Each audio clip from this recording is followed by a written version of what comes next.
হলো হাঁচিদাতা হাঁচি দেওয়ার পর পড়বে আলহামদুলিল্লাহ। আসসালামু আলাইকুম ওয়া রাহমাতুল্লাহি ওয়া বারাকাতুহু। প্রিয় বন্ধুরা, আজকে আমি আপনাদের সামনে হাঁচির সম্পর্কে কয়েকটি মূল্যবান কথা তুলে ধরব।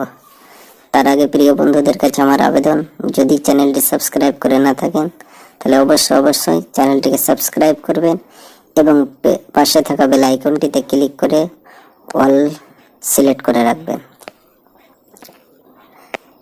হাঁচি আল্লাহর নিয়ামত। মানবদেহের অনেক বিস্ময়ের মধ্যে একটি হলো হাঁচি। প্রতিটি মুমিনের জন্য হাঁচি এলে আলহামদুলিল্লাহ পড়া সুন্নাত। শুধু তাই নয়, কেউ হাঁচি দিয়ে আলহামদুলিল্লাহ পড়লে তার জবাবে ইয়ারহামুকুমুল্লাহ পড়াও সুন্নাত। কোনো হাদিসে এটিকে মুসলমানের হক হিসেবে অবহিত করা হয়েছে। হযরতে আনাস রাদিয়াল্লাহু তাআলা আনহু থেকে বর্ণিত, রাসূলুল্লাহ সাল্লাল্লাহু আলাইহি সাল্লাম দুজন লোক হাঁচি দিল, তিনি তাদের একজনের হাঁচির জবাবে ইয়ারহামুকুমুল্লাহ বললেন, কিন্তু অন্যজনের জবাব দিলেন না। তিনি যার হাঁচির জবাব দেননি সে প্রশ্ন করল, হে আল্লাহ রাসূল সাল্লাল্লাহু আলাইহি সাল্লাম, আপনি তার হাঁচির জবাব দিলেন কিন্তু আমার হাঁচির জবাব দেননি। রাসূলুল্লাহ সাল্লাল্লাহু আলাইহি সাল্লাম বললেন, সে তো আলহামদুলিল্লাহ বলে আল্লাহর শুকরিয়া আদায় করেছে, কিন্তু তুমি তো আলহামদুলিল্লাহ বলনি। প্রিয় নবীর কোনো সুন্নতি অহেতুক নয়, হাঁচিও তার একটি উদাহরণ। হাঁচি আল্লাহর নিয়ামত, মানুষের শ্বাস প্রশ্বাসের সঙ্গে সম্পর্কিত ইচ্ছা নিরপেক্ষ নিরাপত্তামূলক একটি বিশেষ শারীরিক ক্রিয়া, যা দেহের অনেক অঙ্গের একটির পর একটি সাধারণ নড়াচড়ার মাধ্যমে সম্পন্ন হয়। এটি মানুষের দেহকে সুস্থ রাখতে সাহায্য করে, মানুষের রোগ প্রতিরোধ ক্ষমতায় অনেক গুরুত্বপূর্ণ ভূমিকা পালন করে, কারণ এর মাধ্যমে মানুষের দেহ থেকে বিভিন্ন জীবাণু বের হয়ে যায়।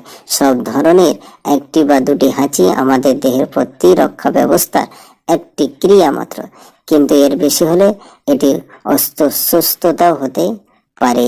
হযরতে সালামা ইবনুল আকওয়া রাদিয়াল্লাহু তাআলা সূত্রে বর্ণিত, এক ব্যক্তি রাসূলুল্লাহ সাল্লাল্লাহু আলাইহি সাল্লামের কাছে বসে হাঁচি দিলে তিনি ইয়ারহামুকুমুল্লাহ বললেন।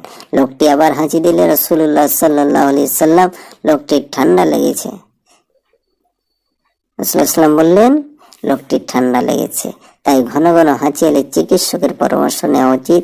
সাধারণত হাঁচি বাতাসে উড়ে বেড়ানো বিভিন্ন জীবাণু, ধুলা ইত্যাদি যাতে মানুষের দেহে ফুসফুসের ভিতরে প্রবেশ করতে না পারে তার জন্য মানুষকে নাক ছাঁকনি হিসেবে কাজ করে।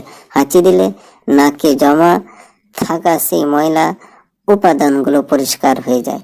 নাকে উপস্থিত ব্যাকটেরিয়া ও ভাইরাস হাঁচির মাধ্যমে পরিষ্কার হয়, যা আমাদের ভালোভাবে শ্বাস প্রশ্বাস নিয়ে সুস্থ থাকতে সাহায্য করে। ফলে আমরা শ্বাস নিতে আরাম বোধ করি। আমাদের দেহে মশা মাছি বা অন্যান্য পোকামাকড় প্রবেশ প্রতিরোধ করে হাঁচি আমাদের ব্রেনকে বেশ সক্রিয় করে তোলে, ফলে অলসতা দূর হয়ে প্রফুল্ল। ইসলামের বিধান হলো হাঁচিদাতা হাঁচি দেওয়ার পর পড়বে আলহামদুলিল্লাহ, আর যে ব্যক্তি শুনবে সে পড়বে ইয়ারহামুকুমুল্লাহ। আর যদি হাঁচিদাতা আলহামদুলিল্লাহ না বলে তাহলে ইয়ারহামুকুমুল্লাহ বলার দরকার নেই। তবে কেউ হাঁচি দেওয়ার পর আলহামদুলিল্লাহ বলতে ভুলে গেলে তার কাছের মুসলমানের উচিত তাকে স্মরণ করিয়ে দেওয়া।